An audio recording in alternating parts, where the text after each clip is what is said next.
Bonjour et merci de suivre le 12h30 à la une de l'actualité. Le business des œufs, nous en parlerons dans cette édition. Comment est-il organisé et qui en sont les acteurs? Des réponses dans quelques minutes. C'est le jour J pour la présidentielle aux États-Unis. Plus de 200 millions d'électeurs aux urnes pour départager Kamala Harris et Donald Trump. Le verdict devait être connu dans quelques jours. L'œuf est un aliment beaucoup consommé en Côte d'Ivoire. Selon une étude menée par la filière avicole en 2020, 21 personnes consomment en moyenne 50 œufs par an. Le commerce de l'œuf est donc en plein essor à Abidjan avec une production de plus de 2 milliards d'unités. Revisitons le commerce des œufs avec Georgette Ido-Fofana. Ce lundi, c'est jour de déchargement au marché des œufs de la nouvelle gare d'Abobo. Ces œufs proviennent d'Aniblecro, ville à grande production avicole de l'est du pays. Brigitte est grossiste et c'est ici qu'elle vend ses œufs depuis plus de 7 ans. Un commerce florissant. C'est perdu, gagné. Sinon, pour dire qu'on ne gagne pas un peu, forcément tu as gagné tes 50. C'est 50, nous on met dessus pour qu'on puisse se débrouiller ça. Moi je suis grossiste 2000, 2200, 2250. Dans ce marché de gros, le prix de la plaquette dépend de la forme de l'œuf. Il varie entre 2000 francs et 2200 francs CFA. Kadi écoule en moyenne 400 cartons les jours de marché. C'est beaucoup, mais le coût élevé des aliments de production n'est pas à occulter. C'est ici les clients viennent chercher. On décharge ici, à Bobo ici. Ça fait les années qu'on est ici. Maintenant, la œuf là, c'est devenu cher à cause du maïs. Donc, le gouvernement n'a qu'à voir ça, à faire des maïs là, il va diminuer pour que les fermiers aussi vont diminuer. Là, si notre travail là, est devenu compliqué maintenant, on ne peut plus vendre comme avant. Le transport des œufs est un secteur pourvoyeur d'emplois. Une bouffée d'oxygène pour Mohamed, chauffeur de tricycle qui fait de bonnes affaires. C'est lundi, jeudi que œuf là ça descend. Donc on essaie de venir voir comment on peut gagner pour faire une recette. Bon, moi par contre aujourd'hui, bon, bon, d'ici le soir, si on n'a rien gagné, au moins 10 à 15 000, c'est un peu bon. La vente des œufs n'est pas une activité sans risque selon Élise. Elle a du mal à écouler ses œufs cassés. Ce qui est cassé là, c'est ça qui est pour nous. Si tu as eu quelqu'un pour vendre, c'est ça. Si tu n'as pas eu quelqu'un aussi, tu vas à la maison avec ça. Si tu n'as pas frigo, tu es obligé de donner cadeau aux gens. Si tu as frigo aussi, tu conserves. Puis tu manges un peu avec tes enfants. Donc c'est comme ça. C'est une perte pour nous. Les fermiers ne reconnaissent pas ça. C'est dans ce marché de la commune d'Abobo que plusieurs revendeurs viennent se ravitailler. On peut prendre au moins 20 cartons. Voilà, mais 2 jours le marché, c'est un peu dur, c'est lent. Nous, on prend ici à 2100 francs et on revend à 2300. Mais au fait, les clients se plaignent que c'est cher. Attends, nous, ce n'est pas de notre faute. Puisque les fermiers aussi disent que le maïs est devenu cher, tout est devenu cher. On peut prendre au moins 40 cartons à 50 cartons. Voilà. Comme c'est un début, voilà, on essaie de faire un peu avec. Nous, on donne aux petits détaillants un peu. Voilà. Souvent, les femmes qui font bouillir pour vendre, comme les alocos, voilà, les kiosman, les boutiquiers, voilà, c'est un peu comme ça. Nous, on prend au moins la plaquette à 2000. Comme ça, si on va avec, on peut vendre une plaquette à 2100 francs, 2200. Voilà. Pour y enlever les transports des 3 roues, voilà. Et puis, le reste, c'est un peu. Souvent, s'il y a des cassés dedans. Bon, tout ça, quand tu enlèves dedans, parfois, vraiment, avec ce que tu te retrouves vraiment, mais on est obligé de le faire avec. Pour le président de l'association des grossistes d'œufs et de volailles, le marché est en plein essor. Toutefois, l'état de la gare n'est pas favorable à leur activité.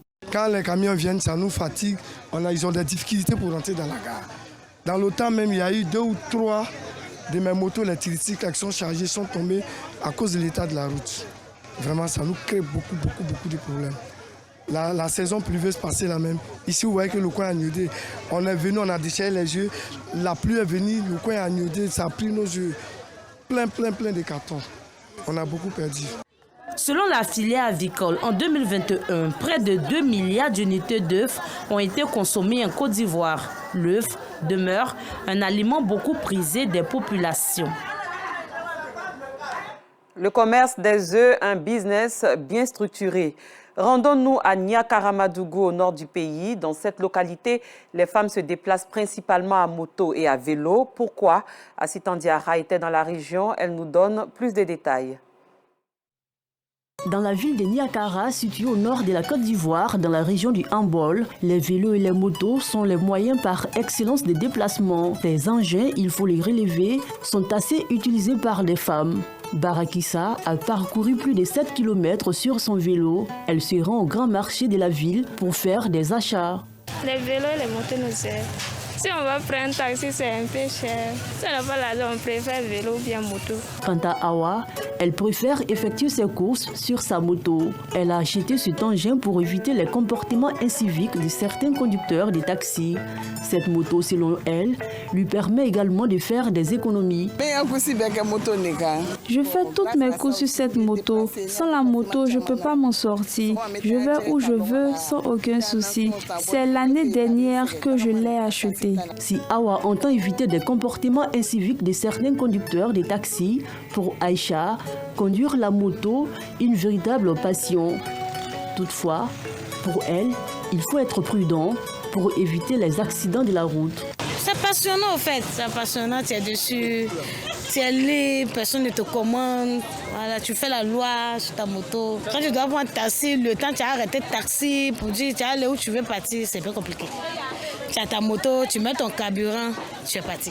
Donc c'est à toi d'être prudente, rouler sur ta droite. Mais avant d'avoir une moto, il faut avoir ton permis. Si tu as le permis, c'est encore sécurisant. L'assurance, si les papiers sont déjà au complet, c'est bon. Les vélos et motos sont devenus aujourd'hui les compagnons fidèles des femmes de Niakara. Ces engins, il faut les savoir, contribuent à leur épanouissement et à leur autonomisation. Un mot d'éducation à présent. Les responsables du lycée moderne Ahmed Bakayoko d'Abobo PK18 ont initié récemment une journée carrière. Objectif, permettre aux élèves d'être mieux informés sur les avantages des différentes formations professionnelles. Une rencontre en présence des directeurs des écoles professionnelles et des cadres de la commune. Et c'est reparti avec Asitan Diarra. Lycée moderne Ahmed Bakayoko d'Abobo PK18. Ce matin, c'est plus de 100 élèves qui prennent part à la journée carrière initiée par l'établissement.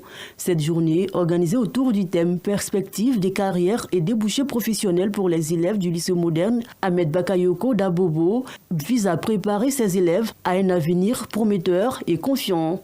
Un acte soutenu par une école de formation professionnelle de la place. Nous organisons 2 éditions dans l'année de journée carrière. Cette première édition est organisée en fait de galvaniser nos enfants, leur inculquer le goût des études, du travail bien fait.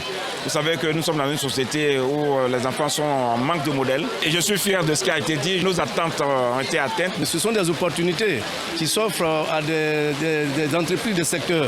Et le secteur de la formation, donc se sentant concernés, ayant un appui véritable à travers le docteur Bakayoko, oui, ce serait méchant de rester en dehors de cela. Docteur Bakayoko Youssouf, conférencier et cadre de la commune d'Abobo, a relaté son parcours aux élèves dans le but de les préparer à être des futurs élites de demain. Nous qui avons atteint ce niveau, on a pu réussir parce qu'à un certain moment de la vie, on a su s'asseoir et réfléchir et planifier notre futur. Je voudrais dire à ces jeunes qu'aucune réussite n'arrive sans souffrance. Dans la vie, il faudrait savoir se priver et accepter une partie de la souffrance pour réussir. Et c'est ce message-là que je suis venu véhiculer en ce jour à mes jeunes frères. À mes jeunes frères qui sont remplis de potentiel et pleins de talent, qu'il faudrait juste les mettre dans certaines conditions pour les booster à atteindre une réussite optimale. Un parcours très inspirant pour ces apprenants. Son parcours m'inspire beaucoup parce qu'il a été courageux. Être pauvre et puis arriver à ce niveau-là, c'est pas évident. Je l'admire beaucoup. Son parcours est très inspirant. J'envisage de très bien travailler à l'école, voilà, me concentrer, prendre mes études au sérieux. Et quelles que soient les difficultés aussi, je dois garder la tête haute. Cette journée carrière, organisée par les lycées modernes Ahmed Bakayoko d'Abobo PK18, est à sa première édition. Une initiative que comptent pérenniser les responsables de l'école afin d'aider les élèves à avoir des connaissances utiles sur la formation professionnelle. En image, des organisations de la société civile en Côte d'Ivoire préparent activement la COP29.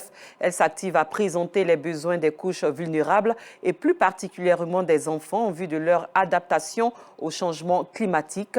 On en saura plus dans nos prochaines éditions. Parlons religion. La communauté musulmane de Niangbo, au nord du pays, a commémoré jeudi dernier la naissance du prophète de l'islam. Lors de cette rencontre, les hommes de Dieu ont invité les fidèles à être des modèles dans la société en adoptant de bons comportements, mais également à travers la promotion de la paix, gage de tout développement. Assitan Diara. Niangbo, localité située dans le département de Niakara, région du Hambol.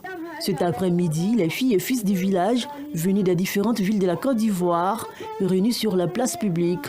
Ils célèbrent ainsi la date d'anniversaire de la naissance du prophète de l'islam. Pour l'occasion, les conférenciers Oustaz Kone Abou de Dabou a édifié les fidèles sur la vie du prophète Mohammed et la relation exemplaire qu'il entretenait avec ses semblables. Le guide religieux n'a pas manqué de les inviter à être des ambassadeurs de paix et du vivre ensemble. Cette rencontre, une initiative des filles et fils de Niangbo. Présent à cette rencontre religieuse, le sous-préfet de la localité a invité la population de Niangbo à la solidarité et à l'unité. Cette célébration de la naissance du prophète de l'islam a également été marquée par la récitation de plusieurs versets du noble Coran par les enfants de Niangbo. Un mot de culture à présent. La journée de jeudi de la Bissa était consacrée aux forces vives du royaume. Cette année, elles ont rencontré les rois Nzima du Ghana et Aoulaye Amontanoé, roi d'Nzima Kotoko de Côte d'Ivoire. Les associations Con et Yélé et la mutuelle de développement économique d'Nzima de Côte d'Ivoire, Mudenko, étaient à l'honneur. David Soyou. Le jeudi de l'Abissa est dédié aux forces vives de la société Nzima. Elle rencontre et échange avec la royauté Nzima du Ghana et de Côte d'Ivoire sur divers sujets de la société. L'association Konyele et la mutuelle de développement économique des Nzima de Côte d'Ivoire, Mudenko, sont à l'honneur. Occasion pour ces deux outils de développement de dresser le bilan de leurs activités. Il y a des projets qui ne sont pas, j'allais dire, d'ordre matériel. Vous savez, aujourd'hui, les cadres Nzima ne sont pas nécessairement des cadres qui ont vécu à Bassam, qui ont vécu dans la tradition et dans la culture bassamoise. Donc notre premier défi, c'était d'essayer de les regrouper, de leur faire connaître davantage notre culture. Konyele et Mudenko œuvrent à l'épanouissement et au développement de la société Nzima. Des tâches félicitées par les rois d'Azim, de Bamiongo et par Sa Majesté Aoulaye Amontanoé.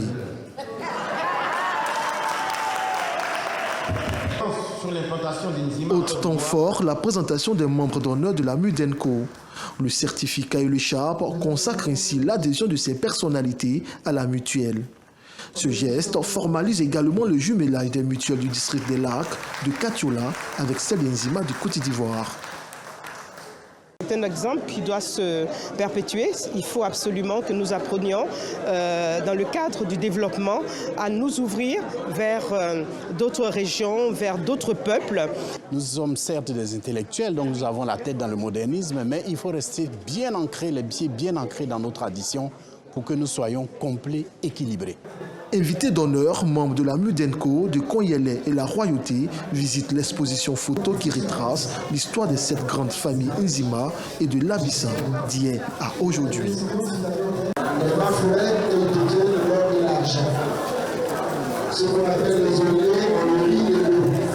La journée consacrée aux forces vives est placée sous le thème « Les forces vives, les créateurs de richesses pour le développement harmonieux des Nzima Kotoko ». À l'étranger, aux États-Unis, plus de 240 millions d'électeurs sont appelés aux urnes ce mardi 5 novembre. Ils doivent départager Kamala Harris et Donald Trump si des premières estimations sur l'identité du gagnant émergeront dans la nuit de mardi à mercredi. Les résultats définitifs pourraient être connus dans plusieurs jours. La présidentielle américaine repose sur un système très particulier, celui des grands électeurs du collège électoral. Pour la plupart élus et responsables locaux de leur parti, ils sont 538 au total. Fin de ce journal, merci de l'avoir suivi. On se retrouve demain sur RTI2.